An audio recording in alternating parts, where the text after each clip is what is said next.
1 in 4 adults worldwide now have fatty liver disease. That is more common than conditions like type 2 diabetes. And most people find out completely by accident. They go for an ultrasound for something unrelated like a gallstone check, or they have abdominal pain. And the doctor mentions in passing, "Oh, it looks like you have a bit of fatty liver." And then you're sent home with a pamphlet that says, "Eat less fat and exercise more," which is about as helpful as saying, "Drive slowly in your car if you have an oil leak." I'm Michael Smith, a naturopathic doctor, and in this video I want to give you what that pamphlet left out. We're going to cover why your liver actually became this way, because it's not usually what you think, what the stages mean, and why early action is so important. We'll also cover the diet and lifestyle changes that research actually supports, and the specific supplements and herbs with genuine clinical evidence behind them. And I want to start with the most important thing. If you've been diagnosed with early stage fatty liver, this is actually good news, because stage 1 fatty liver is completely reversible. The liver is one of the very few organs in the body that can regenerate itself. But this is the important part, only if you understand why it happened in the first place. So getting a fatty liver diagnosis is not a good thing really, but it means you can take action now. And before we get into the causes and treatment, I just want to make sure we're on the same page with the terminology. The medical world updated these names in 2023. And NAFLD is now called a MASLD, which stands for Metabolic Dysfunction Associated Steatocrit Liver Disease. I know it's not something you say to your friends, and I won't repeat that word again. We'll just call it fatty liver. But the reason for the name change is actually important. The new name makes it clear the condition is driven by metabolic dysfunction, not alcohol. It's a more accurate description of what's actually happening, and there's another name called ALD, which stands for alcoholic liver disease. A separate condition and a completely different mechanism. You can have both, but the normal MASLD fatty liver is by far the most common form. Now there's 4 stages to fatty liver disease. And this is something that's important because acting early helps to prevent it going from stage 1 to stage 4. Stage 1 is simple fat accumulation in the liver. The liver is still functioning normally and it's just storing more fat than it should. And it's completely reversible. Stage 2 is when inflammation is added to the fat, and it's still reversible with the right interventions, but you need to act now. Stage 3 is fibrosis, and that scar tissue has begun to form. The liver is responding to this chronic injury the same way any tissue does by laying down scar tissue to help with healing. And this is starting to get more serious, but it can still be partially reversed. Stage 4 is cirrhosis, irreversible, and that's where the liver has been permanently damaged. So why does the liver accumulate fat in the first place? The primary driver, the upstream cause of most fatty liver cases, is insulin resistance. It's not a fatty diet, it's not being lazy, but simply insulin resistance. Let me explain what that means. Imagine every cell in your body has a door, and insulin is the key that opens that door to let glucose in for energy. In insulin resistance, those locks have started to seize up. The key doesn't fit the way it used to, so glucose stays circulating in the bloodstream, unable to get into the cells that need it. Now your liver is always trying to help. It sees this excess glucose circulating and says, "I need to do something better with this," and it converts it into fat through a process called de novo lipogenesis, new fat creation. And the high insulin levels physically prevent the liver from exporting that fat out. So the fat goes in and the exit door is locked, and that's how this metabolic problem starts. The second major driver, and the one that's dramatically underestimated, is fructose. And I'm not talking about fruit here, which is generally full of fiber and the fructose is slowly absorbed. I'm talking about fructose from sugar-sweetened drinks. And sugar is 50% fructose. So things like fruit juices, Coca-Cola, sodas, high fructose corn syrup, they're the problem foods. And here's why fructose is different from every other sugar. Your liver is essentially the only processor of fructose. When you eat glucose, almost every cell in the body can use it for energy. But when you drink a can of soft drink or soda, almost all of that fructose bypasses those cells and goes directly to the liver. The liver can only handle so much. The overflow gets converted directly to fat. And unlike glucose, fructose doesn't trigger the satiety hormones that tells your brain that you're full and you've had enough. So you can drink a can of soda full of 600 calories of fructose and your body doesn't register it as food, so you don't get that signal that you're full. So cutting liquid fructose is the number one thing you can do to reduce fatty liver. And another cause that's almost never discussed is choline deficiency. Choline's mainly found in foods like eggs, liver, fish, and meats. And the liver needs it to package and export the fat out of itself. Think of your liver as a warehouse. Fat is constantly arriving and it needs to be shipped out by a transport system called VLDL particles. Choline is the fuel for the fleet of delivery trucks that help to get that fat out. And without enough choline, the fat starts to accumulate in the liver,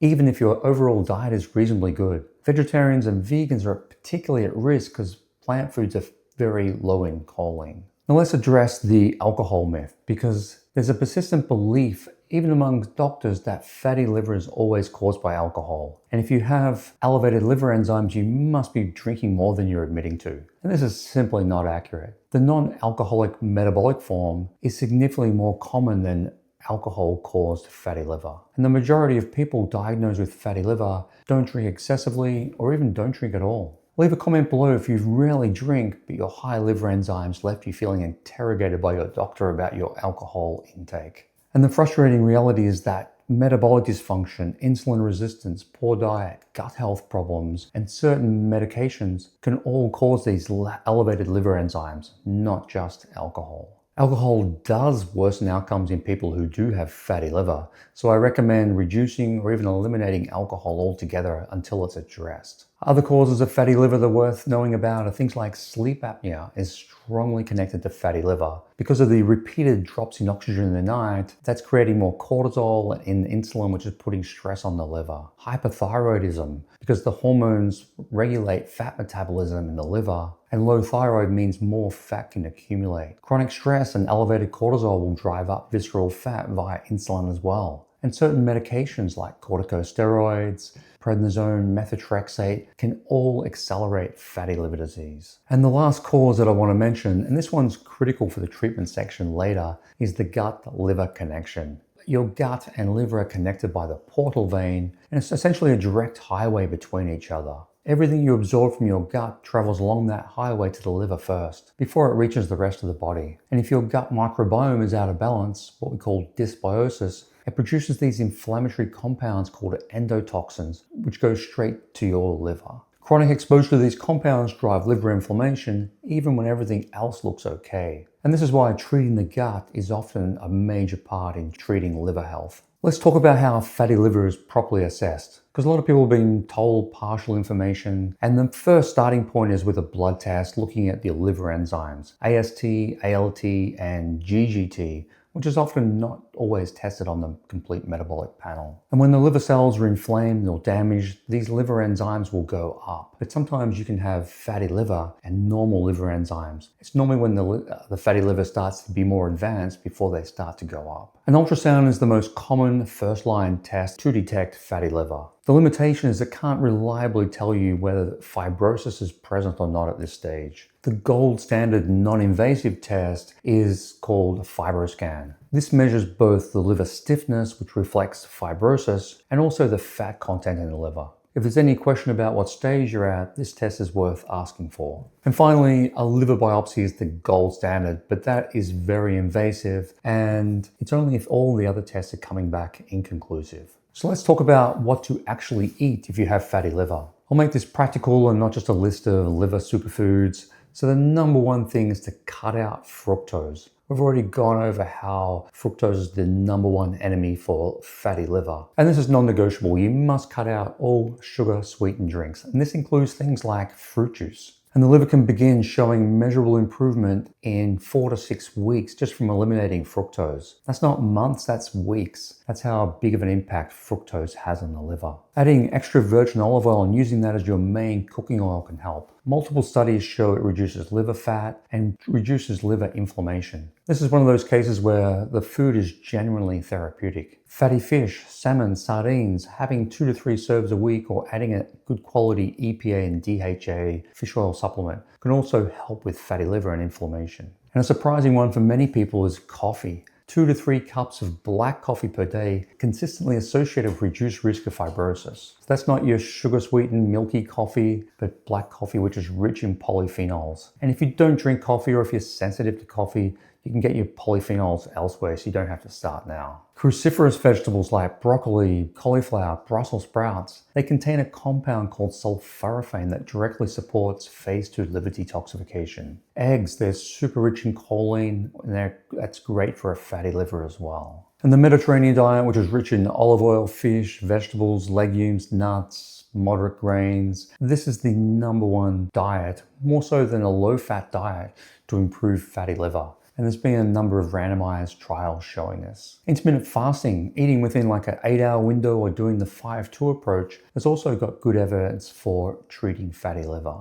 The fasting period improves insulin sensitivity. What about a liver detox kit? There's a lot of misinformation about liver detoxification, so let's cover this. If you've ever bought a 7-day or 10-day detox kit, they usually have great marketing and they sound like they're super effective, but those products usually just stimulate phase 1 liver detox. People can actually feel a lot worse. And they may also have laxatives in them too to help purge the system out. But the liver detoxifies through 3 phases. So phase 1 of liver detoxification, and this is the critical thing that many people don't know, is that phase 1 actually makes the toxins more reactive than the original compounds. It's like cracking open a sealed container of something dangerous, and you've got to handle those contents properly. If they're not handled properly, that can create more oxidative stress and people can actually feel worse, especially when they're doing those detox kits. And this is why phase 2, which is the packaging phase, is so important. Phase 2 wraps up those toxic intermediates so they can be shipped out of the body through the gut. The nutrients that support this are things like glutathione, which is why things like NAC are so important. Sulforaphane from cruciferous vegetables, B vitamins, magnesium, glycine, taurine are all important for phase 2 liver detox. And phase 3 is the exit route. That's where the packaged toxins are loaded into bile and the bile is released into the small intestine and cleared out through the stool. But here's the thing, there's an enzyme called beta-glucuronidase. It's produced by certain less helpful bacteria in the gut. So if you have dysbiosis, that creates excess beta-glucuronidase, which means the toxic compounds can be unwrapped and reabsorbed back into the body, undoing all of the good work that the liver has done. That's why some people can do all the right things, eat the right diet, and they're still feeling like they're toxic. To improve phase 3, making sure you're getting enough fiber so you're having a good bowel motion every day. And tests like the Gut Zuma or the GI map test, they can measure the beta-glucuronidase levels plus other bacteria and pathogens to understand if this is a problem for you and if you need to target it specifically. Let's look at the specific supplements with genuine evidence behind them. Vitamin E is the most researched, evidence-backed supplement for fatty liver, especially the inflammation type. Multiple trials show reduction in liver inflammation and the liver enzymes. You don't want to do high-dose vitamin E though, and you should work with a practitioner. NAC, or N-acetylcysteine, is the precursor to glutathione, and this is the liver master antioxidant. So this is important for phase 1 and phase 2 detoxification. Studies show that NAC can reduce liver enzyme levels and protect liver cells from oxidative damage. And I use this regularly in practice. Other evidence-based supplements are things like omega-3 fatty acids, also choline, which you can get from eggs, or you can get a supplement called phosphatidylcholine, which is the form of choline that the liver really needs. And other nutrients that have been shown to be helpful are things like berberine.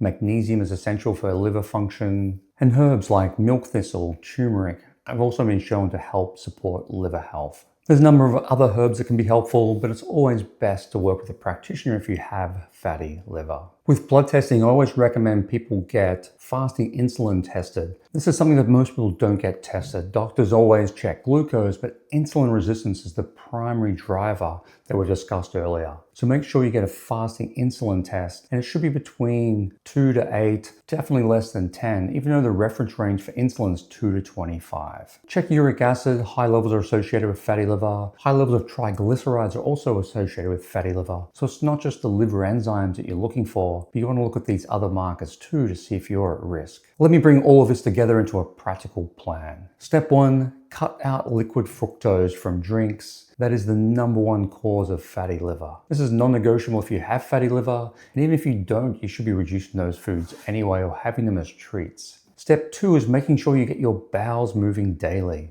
Try and increase your fiber up to around 30 grams a day. And if you're constipated, you're going to be reabsorbing toxins back into the body. Step 3 is start the core supplement protocol. Supplements like milk thistle, NAC, omega-3 fatty acids. Make sure you have enough vitamin D and enough magnesium in your diet, or take an extra supplement. And if you have confirmed inflammatory fatty liver, you can add some vitamin E as well. Step 4 is make sure you're doing exercise. Walking for at least 30 minutes a day, plus doing resistance training, will help with fatty liver by helping your body utilize glucose. And step 5 is get the right tests. If your liver enzymes don't normalize after a few months of consistent changes, do some of the more advanced tests, starting with an ultrasound or the FibroScan. And if you want to get a deeper dive into your gut health, do the GI map test or the gut zoomer. I'll leave links in the description below so you can find out more about these tests. So if you have fatty liver, it's not that your liver has failed you, it's just been overwhelmed by the modern food and metabolic stress that we have these days. It was just never designed to deal with the foods that were in drinks that we're having. So give it what it needs, remove what's overwhelming it, and the liver is generally extraordinary at healing itself, but only if you give it the chance. If you found this useful, share it with someone who needs it, and the more people who understand what's driving fatty liver, the more people can do something about it. Leave a comment below if you have any questions.